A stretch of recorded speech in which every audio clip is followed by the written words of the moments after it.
To begin with, Nazi control over a German child starts as soon as it's born. A young German couple has come to register the birth of their son. Heil Hitler! Heil Hitler! Heil Hitler!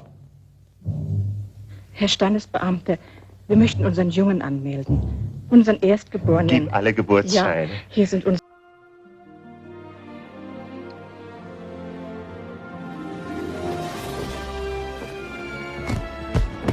Walt Disney Studios was founded by Walter Elias Disney on October 16, 1923. It was actually Walt's second studio that he founded after he first went bankrupt. Walt Disney Studios primarily made animated films and shorts with a cast of iconic characters, but the tide of war would soon force this studio into the production of propaganda to communicate to the American public. So, what is propaganda?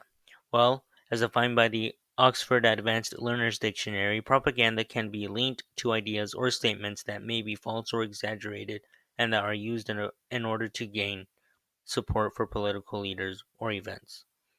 The word derives from Latin and has almost always been used in a political sense. The first use of propaganda in America was in 1914, around the start of World War I. Most propaganda was racial stereotypes of the enemy. This sometimes changed the way we viewed different cultures and races during the time of war and beyond. The most notable groups that were racial stereotypes were the Jewish African Americans, the Japanese, and the German.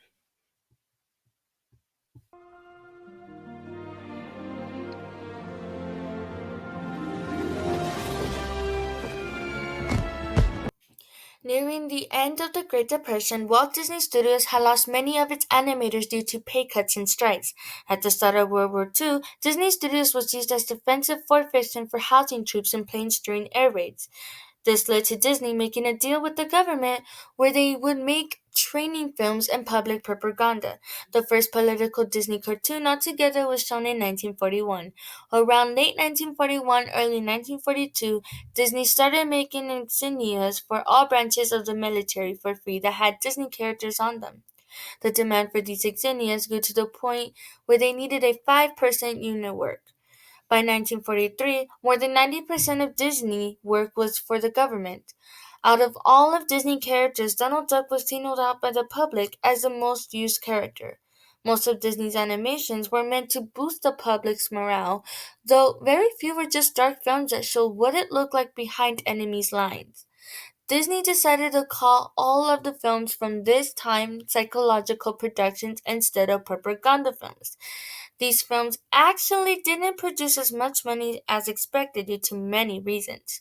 By the end of World War II, Walt Disney Studios had made 400,000 feet of film and 68 total hours of animation for these psychological productions alone.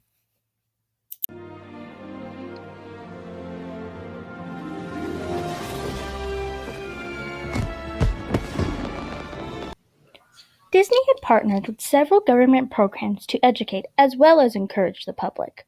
Some of Disney's animations were aired on television to reach a larger audience of Americans, but most were shown in theaters. It is told that 2/3 of Americans visited the theater once a week just to see Disney's animations. Despite this, a few of Disney's films did very poorly due to the lack of public interest. The effect of these films also faded over time after the war. Most of Disney's movies either boosted morale or made fun of the enemy or the current situation. Disney characters became a symbol of freedom and American ideas. The most prolific thing that shows Disney's effect on the public was that out of the 26 million Americans that saw the 1943 film, The Spirit of 43, more than half of them started saving money for the war effort solely due to Donald Duck being in the film. By the end of World War II, propaganda films had saved Walt Disney Studios from the effect of the Great Depression, and even changed how Walt ran his company.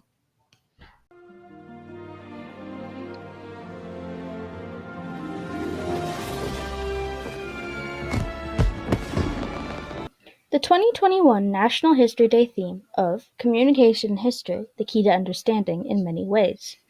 In 1940, the studio of Walt Disney needed stable work to avoid bankruptcy, and the financial came in the form of the U.S. government. The U.S. government understood the importance of war propaganda during World War II and knew they had to have some control over what war-related communication was portrayed to American audiences. Disney had been offered contracts to produce animated films to assist in the communications. Disney created 32 short films with numerous educational instructional films through government contracts from 1941 to 45. Disney made a short film, Education for Death, which communicated about hostile and degenerates towards Axis nations. Another one of his films, The Spirit of 43, communicated about patriotism through the appeal of unwavering American spirit. Commando Duck communicated the postulating of America as an unbeatable and dominant force in the war. The message of each film were powerful, varied, and kept on rate to his early description. This shows how Disney and Disney Company influenced the communication and history during World War II.